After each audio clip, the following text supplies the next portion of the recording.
morning, everyone, and welcome to episode 8 of Mind the Gap, which is Veran Performance's podcast series where we talk to business and thought leaders, focusing on the gaps between where our businesses want to be and where we are, and the challenges we face in closing these gaps in this post-pandemic world.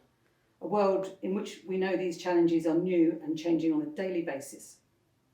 I'm Sally Livermore, and I'm a principal consultant with Veran Performance, and we're a technology agnostic consultancy which helps businesses solve their HR and finance problems through digital transformation. Today, I'm delighted to be joined by Robert Newry, and Robert is the CEO and co-founder of Arctic Shores, who are pioneers in developing behaviour-based assessments to help organisations hire for potential rather than just experience. And today, we're going to talk about the experience trap in recruitment and how we can fight our way out of it. So Robert, welcome. Thank you. I hope that's a fair introduction. Perhaps you could talk a bit about your background and how Arctic Shores came into being. Yeah, no, thank you, Sally. I'm very excited to be joining you.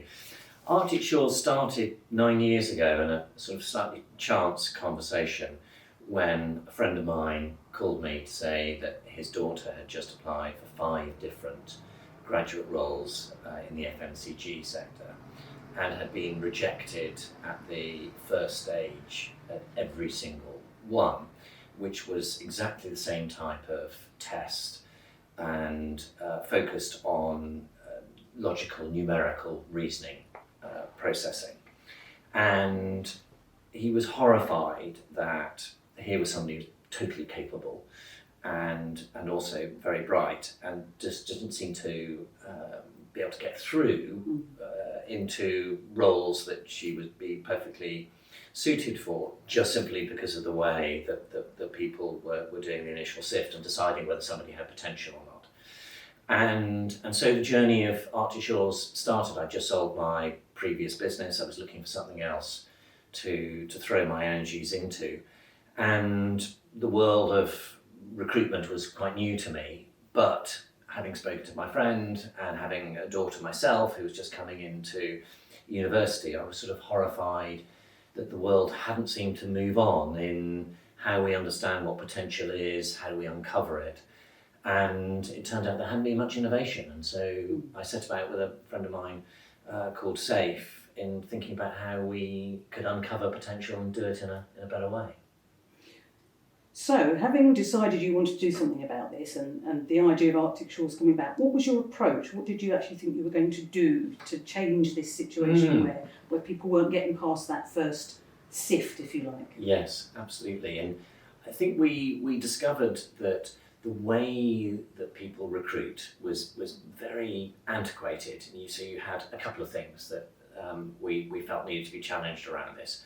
One was the way that just people look at CVs, and that's the first thing that they decide whether somebody's suitable or not. And we can talk a bit more about that, but there's a lot of challenges in the way that people look at CVs. And then the other was really how do you help people reveal what their true capabilities are and what their strengths are, what their soft skills are, in a way that doesn't involve asking them questions, so that you can get a more authentic perspective on what their strengths are.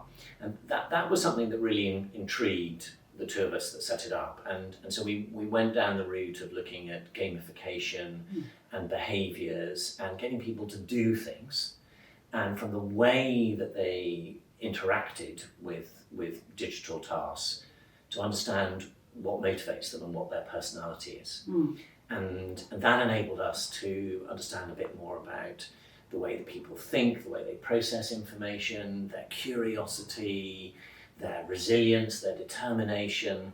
These were things that you can't really understand about people just by asking them questions. You know, if I said to you, are you resilient in an interview, and you're going for a job that you want to impress, the answer is yes. Whereas if I give you a task that requires you to put effort in and compare that to the general population, see how much extra effort you put in, I'll really know then as to what your level of resilience is. So, having said all that, you mentioned gamification, Robert, when you were talking about what you were doing at Arctic Shores. Tell me how that works. Yeah, so gamification was something that's been around for a while, and it's very much about how you take the lessons from the game development world, things that they do really well, such as engagement, such as understanding when somebody is really involved in something, how you can give them more of that to encourage them to either learn something or take on something that's a bit different. And the gamification is taking how you get people motivated and engaged in something, and then can you bring that into the commercial corporate world? And there were things that we took from the way that people develop games, but we don't make games, into the world of psychometrics and recruitment. And as much as anything, we wanted to get people engaged in something so they're not thinking about, gosh, what is Arctic Shores trying to measure about my personality? It's just, I've got to do this thing. It's an engaging thing to do, so I'll just do it in my natural way. And then underneath all of that, we're picking up subtle changes in people's behaviours to understand ultimately what motivates them. Okay, and how does that actually manifest itself? So can you give me an example, for instance, of where that's worked? Yes, exactly. So there is one of the tasks, you have to check a security lock, and there are digits in a dial that you need to be able to activate in order to test if the security lock is working. And how you do that gets there's a mechanic of being able to select the digits. It gets harder and more varied as you go through the different stages of the locks, and so how you respond to the variations in the way that you've got to test these locks, plus that they get more difficult, tells us a bit then about how you approach things, how you, for example, when something doesn't go quite as well as you expected, do you quickly get back in and think, oh no, I'll have another go at that? Do you adjust your behaviour slightly? Do you, after you make a mistake, are you somebody that prefers just to think a little bit and reflect on that before you then have another go? Or do you just like to dive straight back in again? How quickly do you learn and adapt to a situation that's changing? These are all things that we can put in a sort of control task and then see how you respond to them, and then that tells us about you.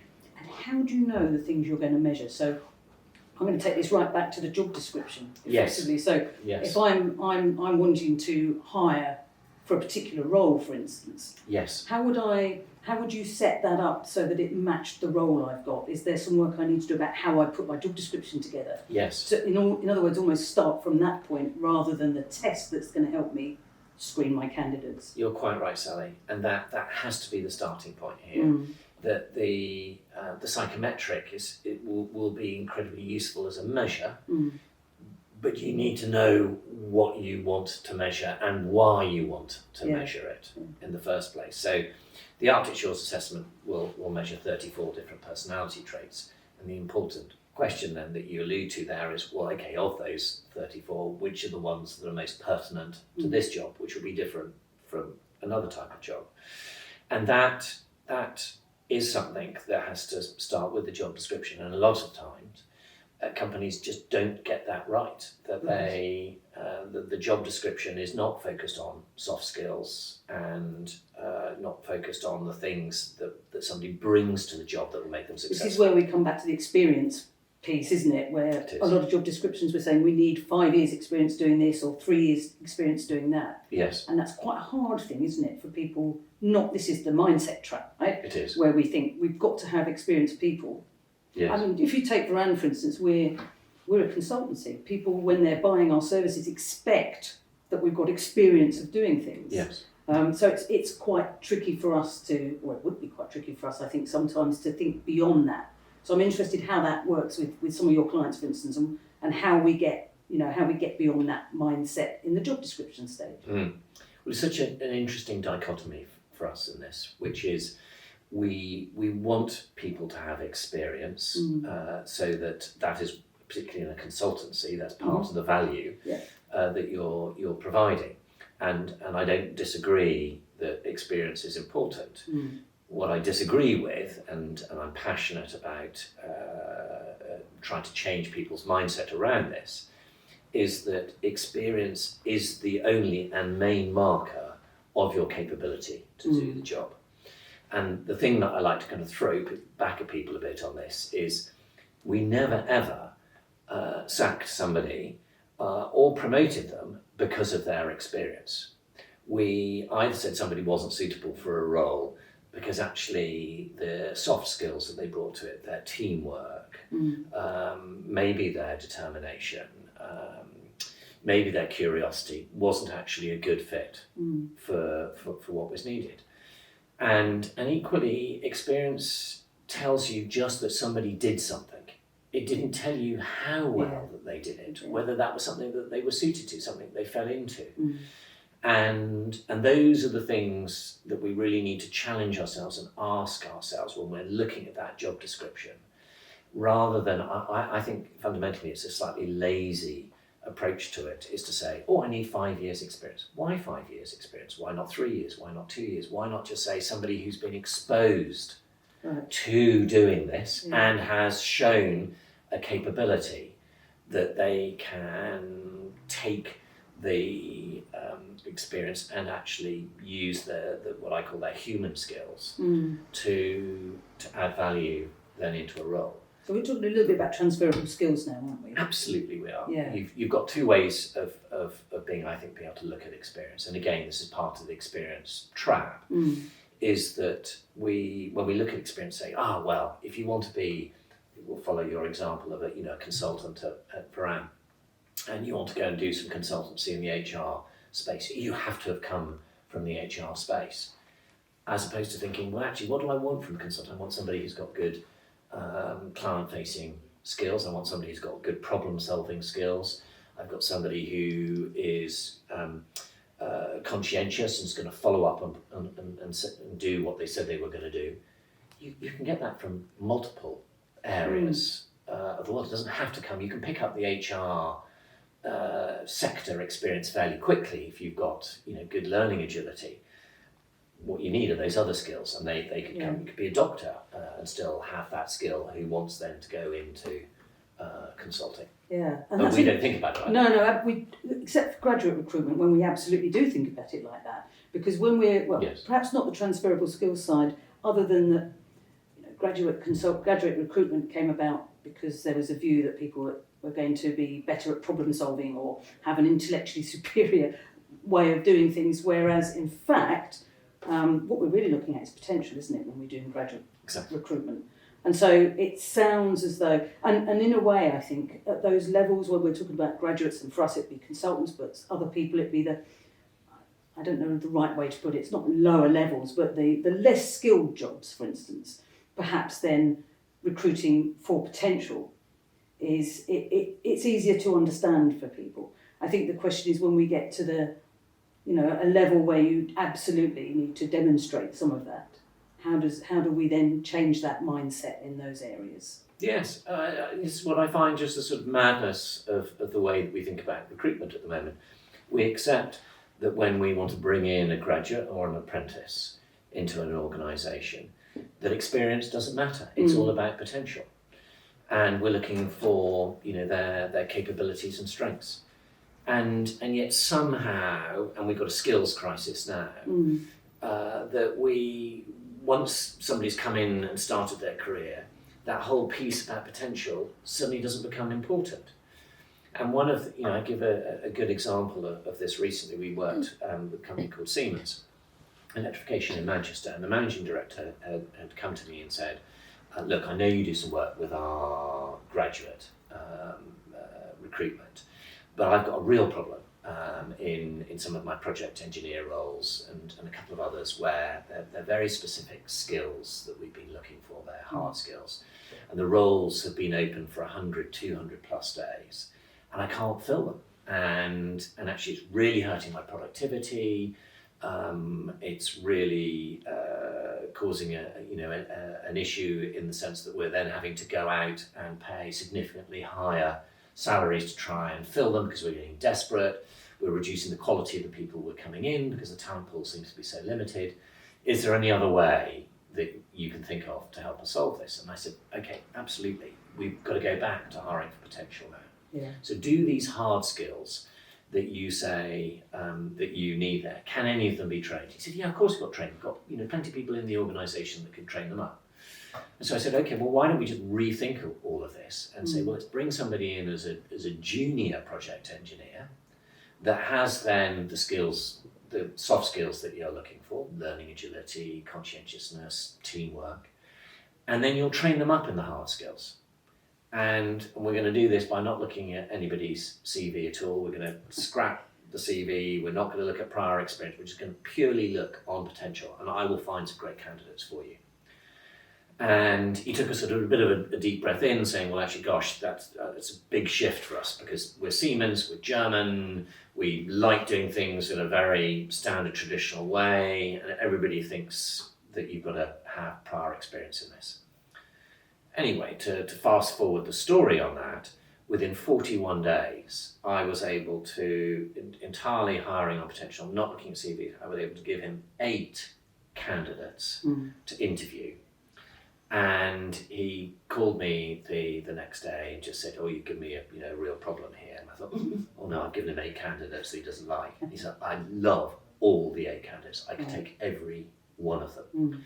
And I said, did you uncover some of the background from that? And he said, no, it's incredible, Robert. That it was these 8 candidates that came from very different backgrounds than we thought. We had one who is currently working at Kentucky Fried Chicken, another who's working at Aldi, another who's a BT broadband engineer. People we would never have considered just by looking at their CVs. And yet when we put them through a recruitment process that focuses on their capabilities, incredible. And so he took 2 out of the 8 in the end because they were so good. One was an internal applicant who'd come in through an apprenticeship scheme and through more of a sort of blue collar type of role it seems, and they just didn't know how capable that person was, and Arctic Shores helped reveal that. And so he then got a promotion into another part of the business.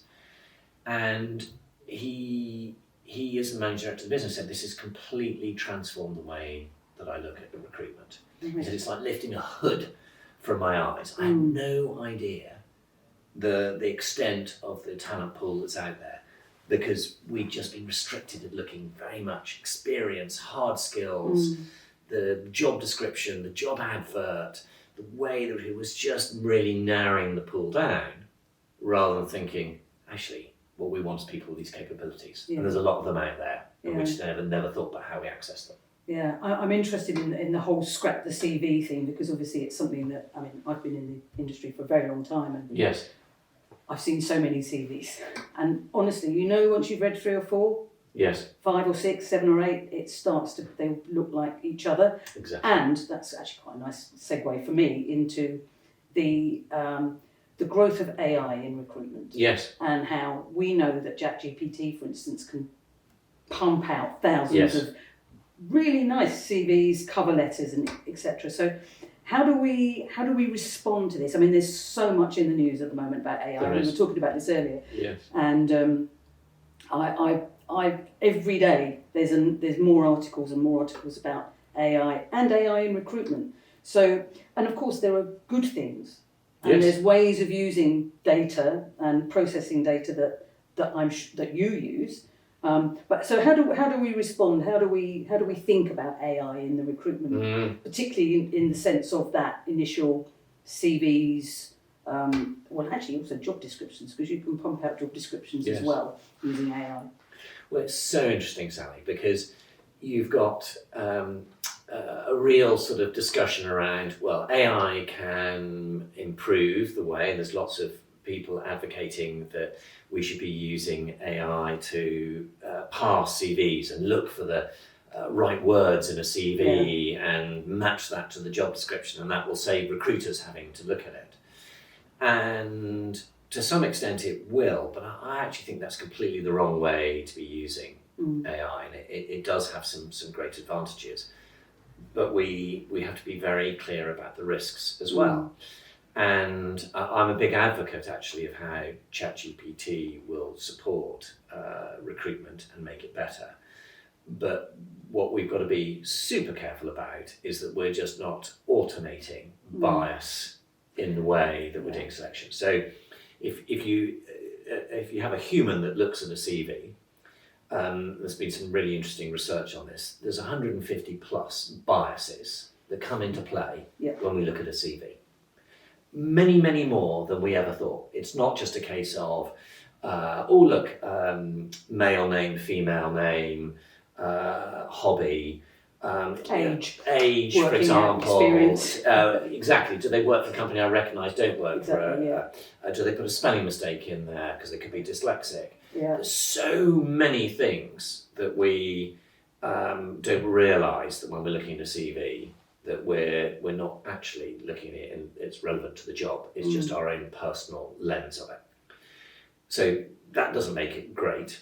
But equally, if we then automate that, all we've done is just automate a process that's flawed, and we just made it more repetitive in its flawedness. And so where I think AI has to come into play on this is very much that machines will do a repetitive task, which is screening candidates, for example, more objectively and more efficiently than a human, if, and this is the big if, they are configured in a way. Who writes the code? Exactly. That means that there is no bias. And so one of the things that, Arctic Shores we're very careful about is if we use an algorithm that you can interrogate and interpret and validate that algorithm before it's used in earnest in recruitment. And then even after it's been used, you've got a feedback loop of showing that no bias has crept in to the way that algorithm is performing. And that is so important. You don't have that transparency, and you don't have that, and I think the great way of thinking about AI is you need to bookend it. It needs a human to be right, do I feel comfortable with the way that the inputs that are going into this algorithm? Does it feel right? Does it feel it's related to the job?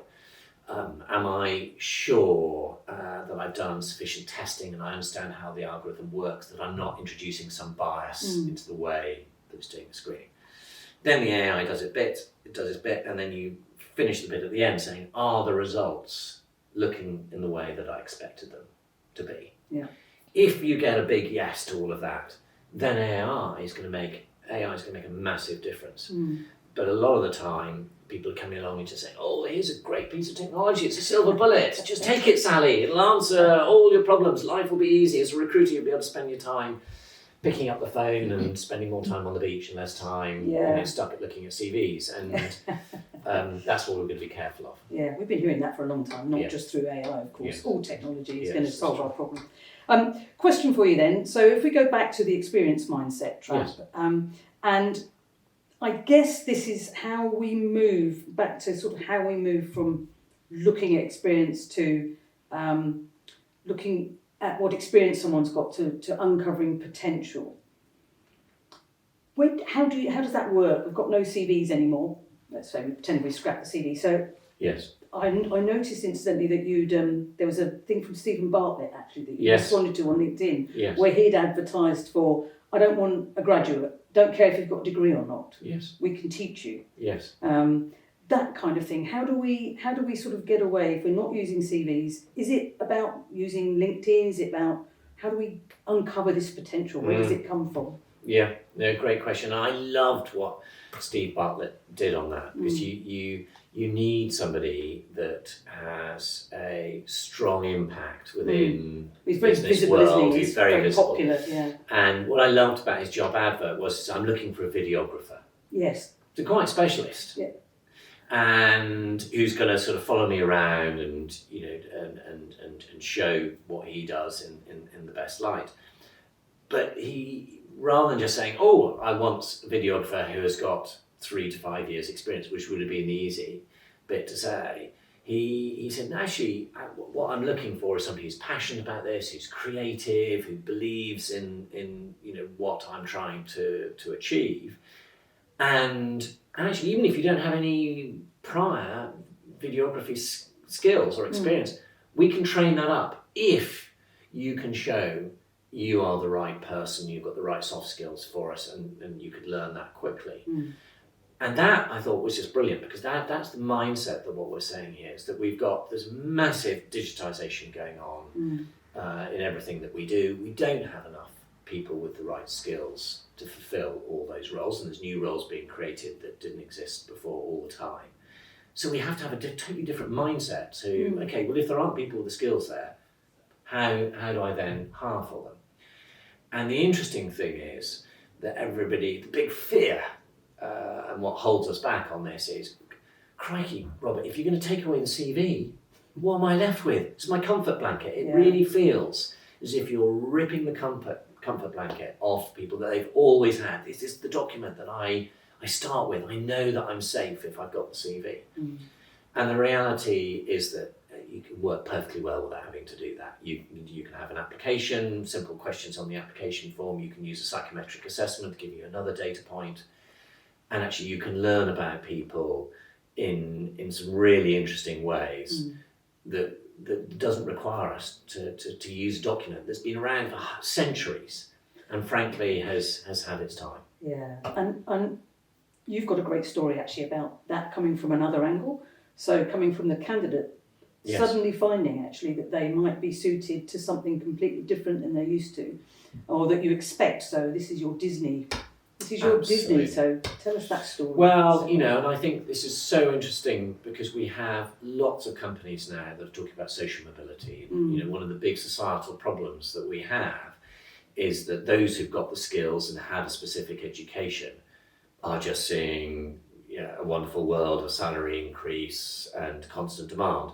Those who've been excluded through no fault of their own are not able to jump onto this opportunity that exists out there, and so lots of companies now, Capita being one, PwC being another, are starting to think, okay, how do we go out to the market and let people without any prior and specific experience, and maybe not even a degree, apply for roles that previously that we said were restricted.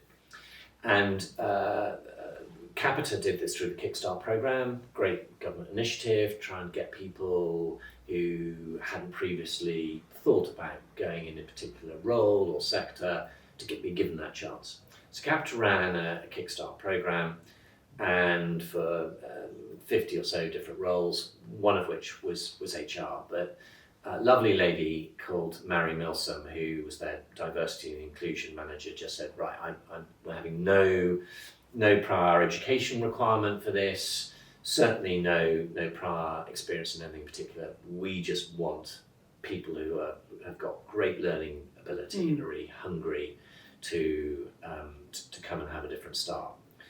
And one of the stories that I loved, one of the candidates they picked up through this process, a lovely lady called Venetia, who was working in retail sector, 0 hours contract, came from a family where there was no particular encouragement or experience to be able to move out of that kind of 0 hour situation. And by applying for the Kickstart and doing the Arctic Shores assessment, we discovered that she had really good cognitive ability that it just hadn't come out in school in her prior education. But she was a very fast learner. She was very driven.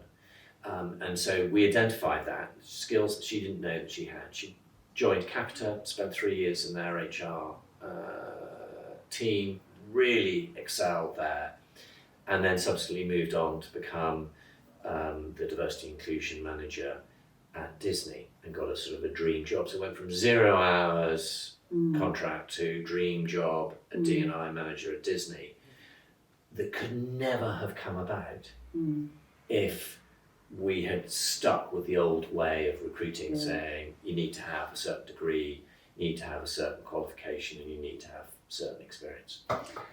And that brings me to a question that we've had, which is about how do we take that leap? How do we get hiring managers?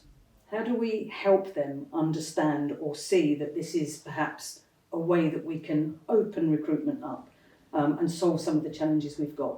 That fighting our way out of that experience mindset trap. How do we take people on that journey? And I will just say, I mentioned this earlier, I am on the way here, I read an article about how someone had used ChatGPT to have a conversation, to build a conversation with a hiring manager who wouldn't do that. Mm-hmm. So here we go, we're using AI now to lead our conversations. I won't do that, I'll let you answer the question. Well, and actually I'm sure, ChatGPT would give some very reasonable questions and pointers to how you might do that. I mean, I think the first thing is that we do on this is to say, look, let's just look at a CV, and we've done this a couple of times, and now with the kind of Siemens experience, we've been using this, which is, okay, here's a project engineer job description, standard one, and here's a group of 10 CVs. Which are the ones that you would take forward for interview, and which are the ones that you would reject? And almost invariably, and why, that they'll go for the ones with experience in there. And then we can reveal and say, well, these are the ones we actually hired, and they absolutely excelled in the role.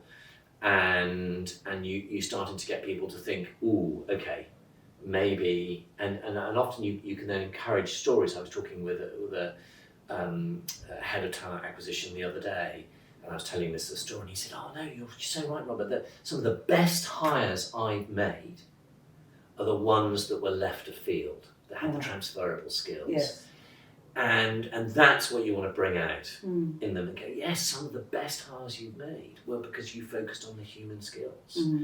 And you took a little bit of a leap of faith in there. And so let's think about that now and challenge our mindset on this. And some people are willing to be challenged on this, and some aren't.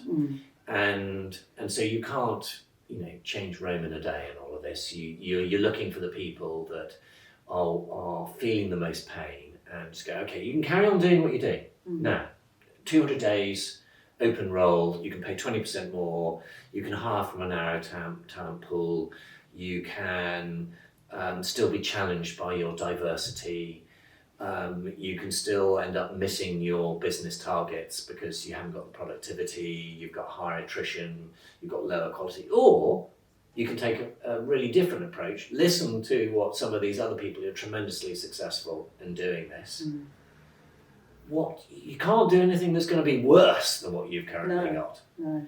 And that's when you start to open up conversation. And then people start listening a little bit. So interestingly, we mentioned earlier about the job description. What you're talking there a little bit about is role modelling, I think. Yes. So who are the people who are successful in the role? Yes. And then what are those human qualities, rather than the experience necessarily they brought to the role? What are the human qualities that you would want to be looking for when you're sourcing candidates? Yes, and I think that's part of leading people on the journey on this, and saying that the reason why we're scrapping the CV is not we're saying experience doesn't count, because everybody has a real jolt when they say, but surely experience is important, Robert. I've got to have somebody who has got some skill in sales or some skill in marketing, and obviously the more senior they are, then I can't have somebody completely junior for all of this.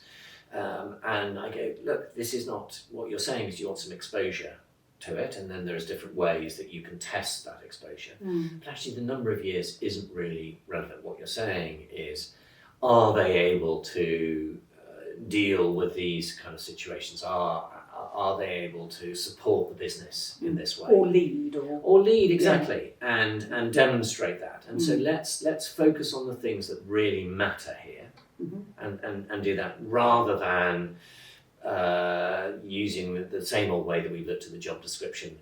And so really, to close then, Robert, my last question is, How do you think is the market going forward with this? Do you think we're getting there? Do you feel like you're getting traction in the market? Has the ball started rolling? Are people listening? No, great question, Sally. And a year ago, when I first started this Scrap the CV campaign, it felt like I was at the bottom of Mount Everest, sort of looking up thinking, will anybody ever listen to me? And it felt like a huge task. But over the last 12 months, there's been a lot of change. And the Steve Bartlett advert was such an important milestone for me that the people now are coming out and thinking about it in a different way, prepared to go to market like that. And there's been a lot more around social mobility from large organisations, PwC, Siemens, many others, talking about how they open up more of their roles to a broader talent pool. And people are talking about it in a way that I feel that there is real momentum now. There's still a long way to go, but we're talking about it. A lot more people have opened their minds that there could be a different way and there needs to be a different way. And so I'm feeling very optimistic and much more encouraged by where we are today than where we were a year ago. Brilliant. Thank you so much, Robert. It's been an absolute pleasure talking to you. Likewise, Sally. Thank you.